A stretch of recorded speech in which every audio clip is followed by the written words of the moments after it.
I'm Sammy, and these are my hobbies. I've been wanting to try to record a knitting podcast for a while now, so this will kind of be standard format, finished objects, works in progress, acquisitions, and maybe a couple other things here and there like media consumption or who knows, like other crafts I might do along the way. A little background about me: I live in Minneapolis, Minnesota with my husband. We moved here last year. I was born and raised in Minnesota and moved to Phoenix for about 6 years. And then he's born and raised in Arizona, but he's more from the northern part of the state, so near Flagstaff. And so he's been through some winters before in his lifetime. It's not like Minnesota was totally a shock to his system, but it definitely is a bit different. It's a little colder here and it's more snowy where he's from. We lived in Phoenix for about 6 years, and then I couldn't do the summers anymore and had to get out of there, which coincidentally boosted my willingness to knit. I learned how to knit when I was a kid. My mom taught me, and I just knew the basics. I made like scarves, and as I got older and friends started having babies, I did baby blankets, and I um, started making hats for babies, but I'd never really done anything too intense as far as garment knitting goes.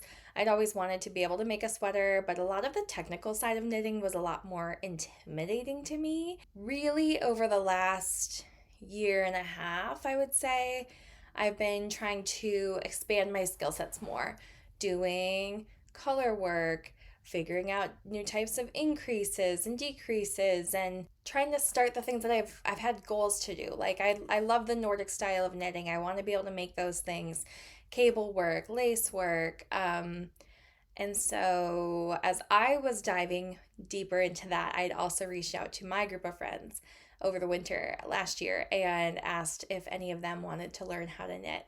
Um, and so we got a little group together and I kind of taught them the basics. and um, now, now several of them have made or are currently making their own garments. And um, it's been really fun to learn and grow with them. It was also a lesson for me in how to teach because I am not a teacher type of person. They're all teachers. I'm not. And so, um, yeah, I just saw it as like a challenge of like, this is a way that I can grow as a person and trying to teach people a new skill. So that was interesting. I would say I feel like a beginner still, but I've known how to knit for a long time. I don't know if I feel like a lot of people learn how to knit as a kid and they know how to do like a couple of things and whatever. That muscle memory is like so ingrained in me. Um, but yeah, I've just been learning a lot, even about like the wool industry in general and yarn weights and things like that. So, um, definitely a lot of growth in that area in the last year or so. I'm going to start by talking about my most recently finished object because I don't know that I'll be able to do this for long. I just finished knitting the Great Lakes Pullover by Ozetta. This is a very cozy, warm, woolly knit. I made it in Ístex Léttlopi and Drops Brush Alpaca Silk in the color navy blue. And when I first saw this pattern, I was just like enamored with it. I am someone who grew up going to the shores of Lake Superior, and I'm a northern gal through and through. Any body of water I want to be near, I want to like feel the presence of. It's just like vast but calming and exciting, and I don't know. I'm land of 10,000 lakes. Like, can you blame me? This was my first ever saddle shoulder. I knit my saddle as my gauge watch. I just knit part of it, left it on the cable, blocked it, and measured from there. And that's a tip that I learned, I think, from those twins who knit. I can't remember if Ozetta writes it in the pattern too, that you can use your saddle to swatch. But that was really handy and a good tip, I feel like. So I had to go down a needle size. I've heard that Ozetta is a pretty tight knitter, or just that a lot of people do have to go down a needle size in order to meet gauge on her patterns, which was my case. I did modify the hem. I opted for a split hem. I just thought it would be a little bit more flattering and cozy and comfy, and it's like an oversized sweater, and I wanted it to almost have a little bit more of that like boxy look. I did ask on TikTok for some recommendations or advice on how to do the split hem. A lot of people did recommend to do a 2x2, but I wanted all the ribbing to match, and I didn't think a 1x1 hem would look bad. So I actually really like how it turned out. I feel like I might be inclined to make that a modification on some of my sweaters going forward. Let's see, is there anything else about this? I cast it on at the end of June. I finished it a couple weeks ago, so very end of August. It took me about 2 months, but summer was busy. Yeah, summer's just one of those seasons. I feel like everyone tends to slow down on their knitting, or from a lot of what I watch from YouTube knitting podcasters, a lot of people end up slowing down on their knits, which is fine. And I think like appropriate, right? I live in Minnesota and we have a few good months of being able to get outside and enjoy a beautiful summer. So that being said, I think I'm going to take this off. Let's talk about whips. I'm going to show you what I'm actively working on right now. There might be a couple like gift knit things that I'm not going to talk about for the time being, because I honestly have no idea who's going to watch these, but I just would rather keep those as a surprise right now. And so later on I will maybe in like a wrap up of what I knit in 2025 or something, I'll have some B-roll or photos and patterns that I can talk about, because I am trying to get a head start on Christmas. So I'm going to start with the I'm So Basic sock by Summerly Knits. This is technically my second sock, but it's not a finished object because I started with a different pattern to do a vanilla sock and did not make gauge. I did not gauge swatch. I'm like, who swatches for a sock? Apparently I should. But ended up changing patterns. I had heard this pattern talked about at length by Two Pearls in a Pod. I love their channel. I think their dynamic is so fun, and it's really fun to see like what they work on. And I decided, you know what? My first sock was a fail. I'm going to look up this pattern. It was free. I downloaded it. I already knew I met gauge because of my failed sock, which is now covering a light on this preamplifier that we have that does not turn off ever. So, you know, it's serving its purpose. It's a very bougie cover for this item. So I'm on the leg of my second sock right now. I'm almost halfway through the leg portion. I don't know how you do it, but I counted all my rows on the first sock so that I could just match it all on my second sock. But I'm like, is that pretty tedious, or do people just go to measure and don't care if they're the exact same amount of rows? I mean, in theory, they would be really close, but I don't know. I've been wondering that as I've been knitting. Oh, I forgot to talk about the yarn. I made this in Knit Picks Stroll Bamboo Heather. It's very soft, and I'm very excited to have this pair, especially going into fall. I've just really wanted some like cute hand knit socks to wear with my clogs, and I'm very excited. I'm trying to be in my sock era. So I have acquired a decent amount of sock yarn in my stash over the course of the summer because I have got some plans. And it's nice to have a sock as like a small project to take on the road. We'll see how that gets as I get into maybe some more intricate patterns, but I'm excited. My second work in progress does have an ugly lifeline in it right now, but I am very excited about it.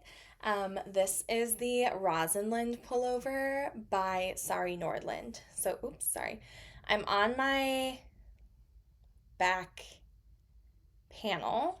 Um, it's my first time ever doing cables, and this one has been a little bit of a saga because I did I've owned this pattern for a while, and I've wanted to make it for a very long time. Was very intimidated by it. I had some other plans for my knitting this fall, and then Knitting for Olive did their um, fundraiser for UNICEF and their work in Gaza. So I was like, hold on. And I pivoted my knitting plans, and I got this Knitting for Olive Merino in Dusty Olive. I just think it's like the perfect muted green color. It does look gray in certain lighting, but I definitely think it's more of a muted green, and it's like stunning. I love like earthy and natural um, tones and colors, so that one did speak to my soul a little bit. But sorry, I have a hair in my face. I had quite a dramatic start to this sweater. I have worked a chart before, but it was a much simpler chart, and it had a repeat, and it was just really easy for me to count. But this one was a bit more of a challenge, and I would get to like the sixth row and like have to frog the whole thing because I was like, I'm lost. I messed up somewhere. I don't know if it was this row or last row, and it was such a headache. And I told my husband, I was like, I think I might just not be good enough to make this sweater yet. Like, I was so heartbroken, especially because I really do want the finished object of this one. And he was so sweet about it. But yeah, I was like, I'm just not talented enough yet. I got the concept. I understand the concept perfectly fine. But I was talking to oh no, my sister-in-law actually commented on one of my videos that I posted on social media, and she was saying that when she did the Love Letter top by Kutavikika, she realized like halfway through the pattern, she's like, oh, I should just put stitch markers in my chart repeats. And I don't have chart repeats with this pattern, it's more symmetrical. But what I did is I took my chart, which I have printed out, and I highlighted where I was going to put my stitch markers. So I broke it down into sections, and that was so helpful because by the time you finish a section, you know if you've messed up somewhere. And it's so much easier to just tink back like 10 or 15 stitches as opposed to like, I don't know, an unknown place. So, that was super helpful. It helped me start to zoom, but this is going to be like a really slow project because it takes a lot of my energy to like focus on with being my first like intensely charted pattern, and I've got other whips on the needles that I'm trying to get done. My last whip is actually a test knit that I'm doing. This is my very first test knit. It's my second ever cable project ever. And it perfectly lines up with Botanical Knitter's Oktoberfest knit along or make along. Like I said, I'm from Minneapolis, and I started watching the Botanical Knitter's content, and she's so community focused, and it really inspired me to get more involved in the fiber community in my area. Which has been like phenomenal. I've met some amazing people, and including her. She's like the nicest person, one of the nicest people I've ever met. And I was really excited that these two things, this test knit and the make along, overlapped, and I was like, perfect, I can do both. So I am making the Harley vest by Rita Dowd of Limon Crafted. I think it's Limon Crafted. It's Limun. I've never actually heard her pronounce it, but that's my guess. But yes, so this is a 1x1. Oh, I got like a hair on there. Whoops. This is a 1x1 cable zigzag stitch. So I'm on the back panel right now. I'm almost done with the underarm increases. And then I'll pick up on the front side. But I'm so excited. I'm knitting this in Knitting for Olive Soft Cognac, which I did not get to order as part of the fundraiser, but I actually went to my local yarn shop to get this in person because I didn't know I was doing the test knit until after that fundraiser. So I'm very excited. When I saw the pattern, I was like, I immediately thought of that color or thought of this color. And I just feel like it's giving like dark academia, like I'm gonna be your hot new intro to wand magic professor vibes. So I'm very excited. Those are all of my whips, and now I'll head into acquisitions. So when I was at my local yarn store getting the heavy merino for my vest, I did also purchase this book, which is the Summer Knits pattern, which is the Summer Knits book by Sari Nordland. I should also preface and say the Rosenland pullover I'm working on is my first ever Sari Nordland pattern.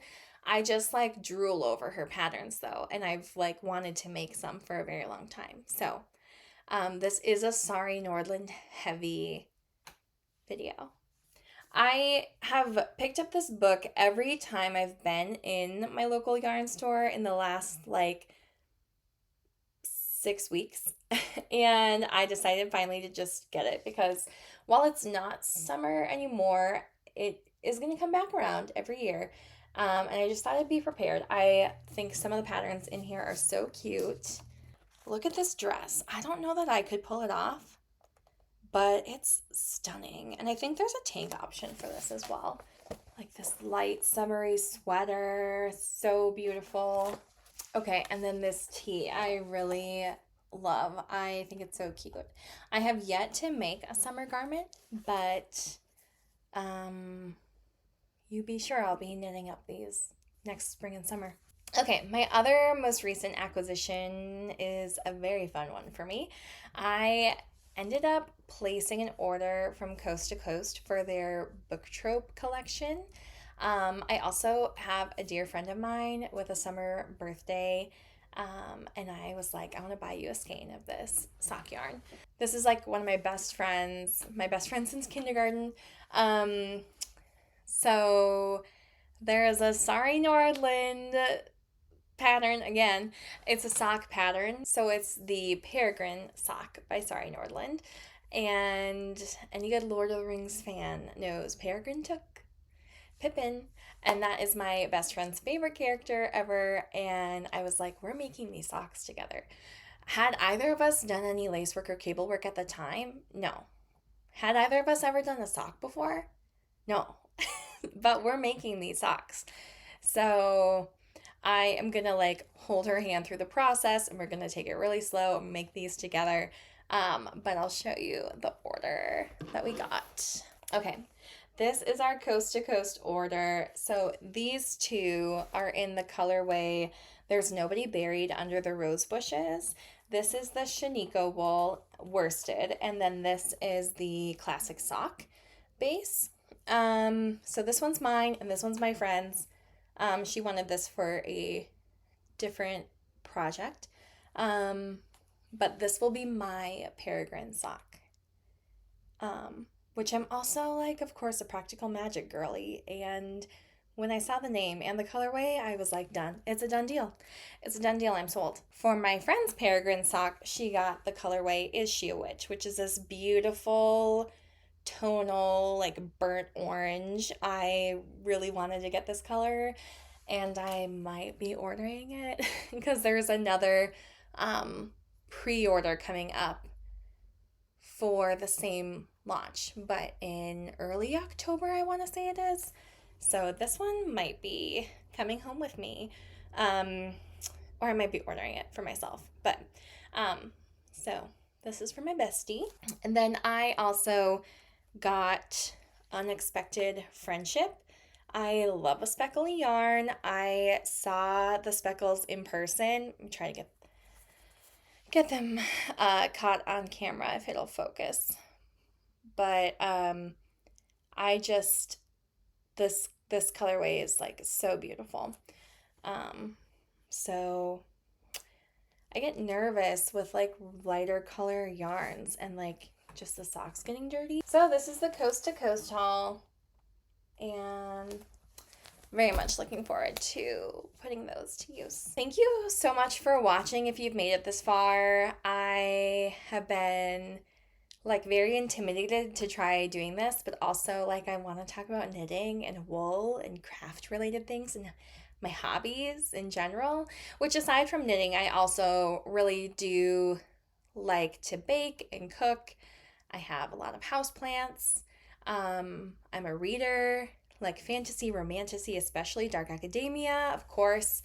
But I might talk about some of those things too as this goes on. We'll see. If you're not interested, that's okay. You can fast forward. I hope that I actually looked at the camera enough. That's one thing I was like, ooh, that might be hard. Or harder than I even expected. I have a couple exciting things coming up. I am going to be going to a sheep farm this upcoming weekend. So I'm filming this on Wednesday, September 10th. And on Sunday, I'm going to a local sheep farm to do a type of sheep to sweater project, which I'm so excited about. Let's see, I think there's like a few knitting community events coming up that I'm going to try to attend. I'm also not a sewer, but I have a couple of projects in mind that I really want to try. So I might share other things here and there, as this develops. I don't know. Let me know, I guess, what you guys think. I love when people share more of their interests and personalities, like beyond just the knitting, but I think some people don't appreciate that, and maybe then I'm just not for you. I don't know. I like a longer podcast. Like I like when I can just like put it on and just kind of like do my thing, like knit or whatever I'm doing, and like not worry about trying to find a new one in like 20 minutes. So not sure about the length of these. I guess let me know what you prefer, because I'd love to like know your perspective. See how it goes. Maybe eventually I'll get a mic. I hope the audio quality is okay. But I really appreciate if you've watched this long, and this is like the longest outro ever to a podcast. I'm just like excited to be here. I'm a social person, but I'm also like kind of shy, a little anxious, but want to just like get more involved in the online knitting and fiber community as well. So I hope you are having a beautiful day, and I would love to hear what you're working on. Yeah, thanks so much for watching.